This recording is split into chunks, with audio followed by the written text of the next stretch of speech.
on Tel Aviv, for example, which is within range of Hezbollah, which we might have expected.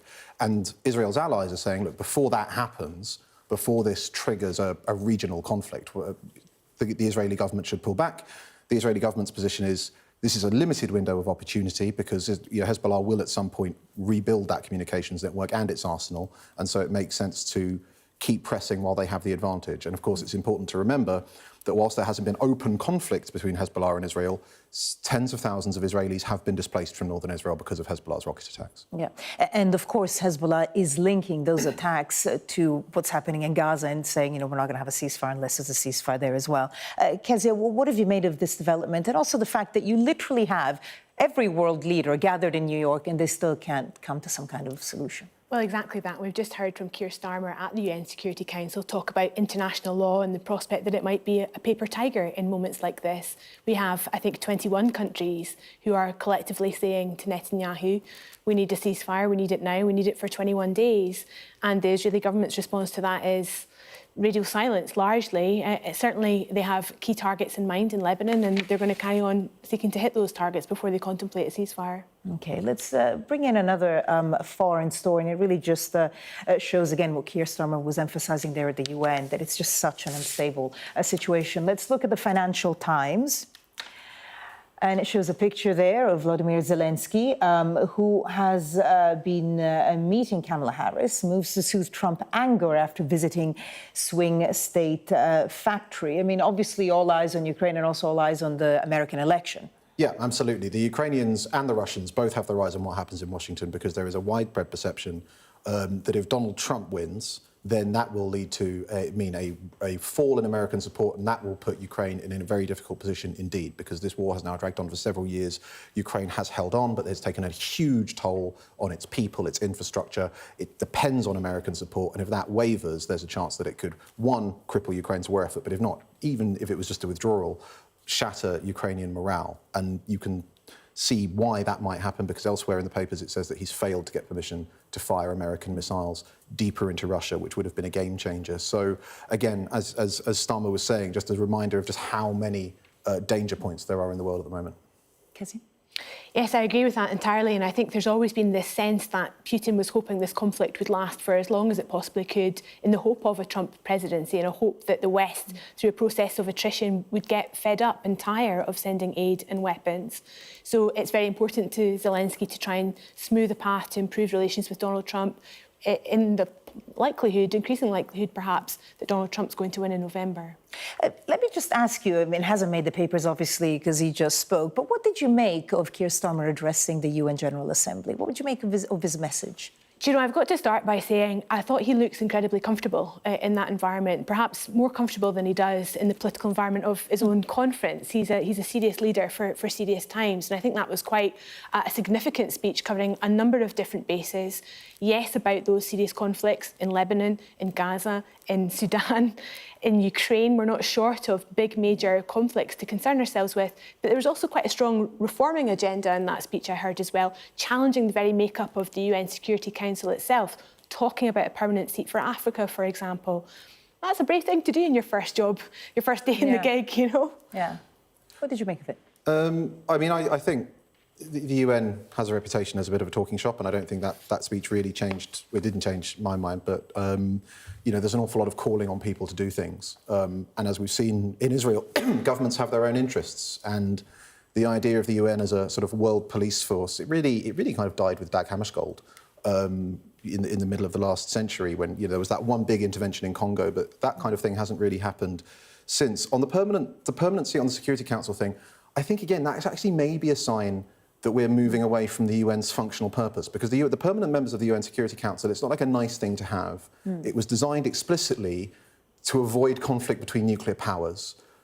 Africa does not have a nuclear power or even like a globally significant military power. So giving Africa as a continent a permanent seat, it's symbolism, but I think the symbolism is moving away from what the actual function. India would have been a much better bet, I think, for an actual, or India and Pakistan, much more plausible members if you're going on the actual function of the Security Council rather than the outward symbolism of the move. OK, I'm sure there'll be a lot of analysis of what he said at the UN. Let's go to The FT, actually staying with the FT, and let's look at the budget there. Rachel Reeves ready to tone down tax rate on rich non-doms. We've got quite a few stories related to the budget. Let me just pull up the Times as well, page 1. Reeves said to profit by tweaking debt rules, and then a third that I'll wait for. What do you make of all these stories? So you're going to see a lot more of these stories between now and the budget in just a few weeks' time.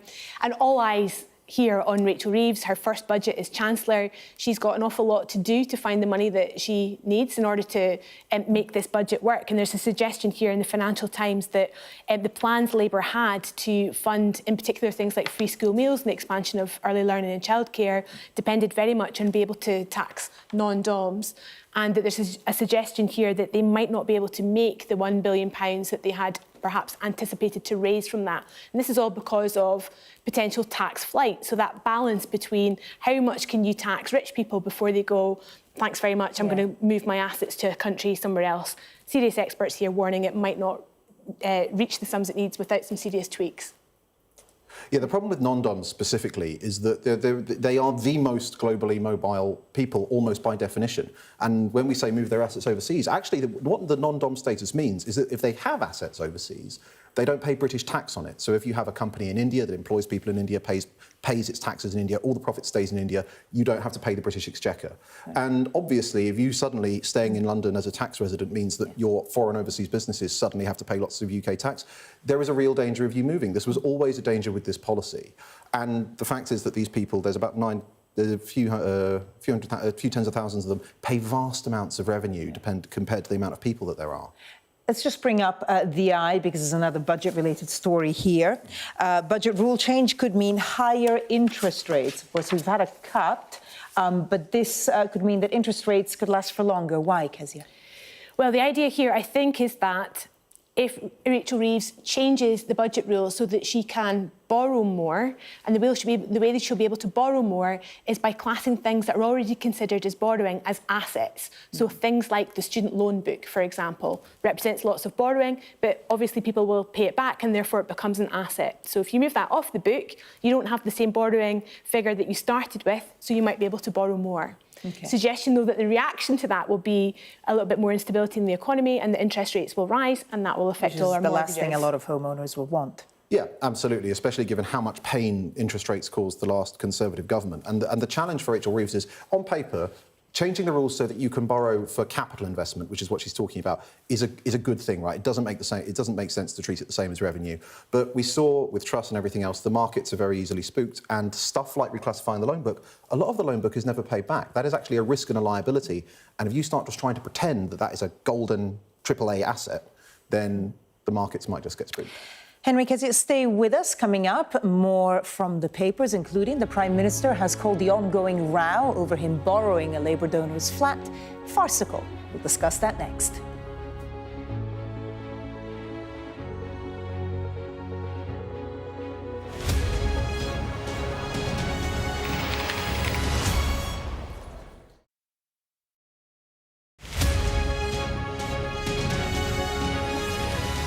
Our app gives you the very best of Sky News wherever you are. Breaking news, videos and analysis. Evidence of the crisis. Podcasts, watching us live. Live here from Washington. Wherever you get your podcast. All in one place. And all at just the touch of a screen. The Sky News app. Get the full story first.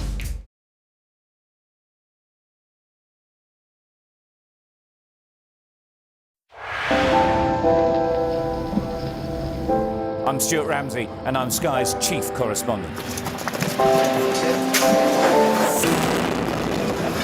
An enormous explosion that's just come down. I think it was a monster just landed in between us. Hundreds and hundreds of people hoping to get north, ultimately to get to the United States. It's a border where they're not welcome, yet they keep coming. We saw snatch squads going in, grabbing people, taking them out and putting them into trucks and taking them away. They make about 50 kilos of fentanyl a week. It's incredibly dangerous and toxic stuff. There's been an upsurge in deaths. The fighting between the gangs is getting more and more vicious. Is this now all your territory? Yeah. The battlefield is outside the barricades, which is over there. This is much more like a normal town. It's really sending a clear message that Venezuela is eager for change. We've been crushed. Free from wherever you get your news. We are in the middle of a forest, in a jungle really, and they're attempting to keep these men alive. This is real, hardcore emergency medicine.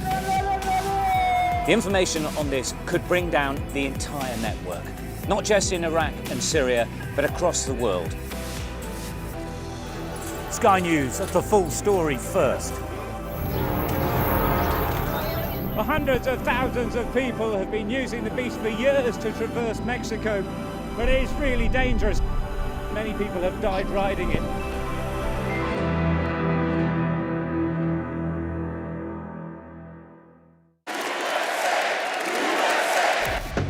I say, bring it on. With America divided and tensions running high, get ready for an election like no other. Join our teams as we follow the campaign trail as America decides. We will win, win, win. Get closer to the action this US election with full reaction and analysis. Sky News, the full story first. There's always more to the news than a headline. We want to discover, to delve a little deeper, to find out what's really going on. Explanation, analysis, the people at the heart of every story. I'm Neil Patterson, and this is the Sky News Daily Podcast. So, by the end, we'll hopefully all understand what's going on in the world just that little better. Available wherever you get your podcasts. Well, the Prime Minister is meeting Donald Trump later tonight, and Mr. Trump has given some brief remarks on that. Let's take a listen. Yes, he's coming tonight. Well, I'm going to see him in about an hour, so I have to be nice, right? But I actually think he's very nice. I think he ran a great race. He did very well. It's very early, but he's popular, and I'll be seeing him, and I'll send you regards. You're watching the press preview with me once again, Henry Hill and Kezia Dugdale. Thank you both for being with us. Let's go to The Guardian front page. Starmer calls row over using Pierce flat farcical. Now, this is sort of an ongoing angle to the row we've had for a couple of days now. And this is about filming in Lord Wahid Ali's luxury flat, but when he shouldn't have been at someone else's house.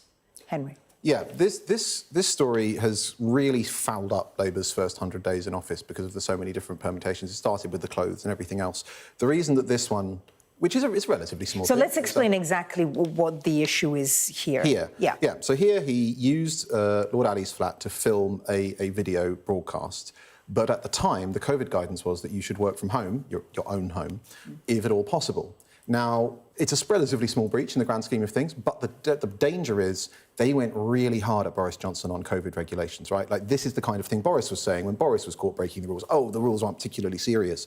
And it's that contrast between how hard Labour went on these issues when they were in opposition, which makes stories like this so dangerous now relative to the actual facts of the story itself. Kezia?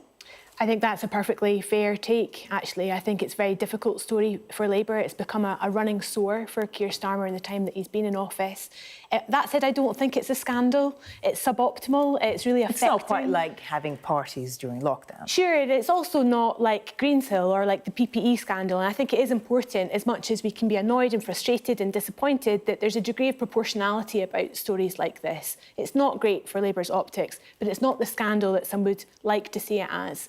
The question is, you know, for a Prime Minister who stakes so much in trust and integrity in politics, how much more is there to this type of story? And that's why it keeps on running, is that sense of the hypocritical elements to it. He really needs to get on top of this and pretty quick.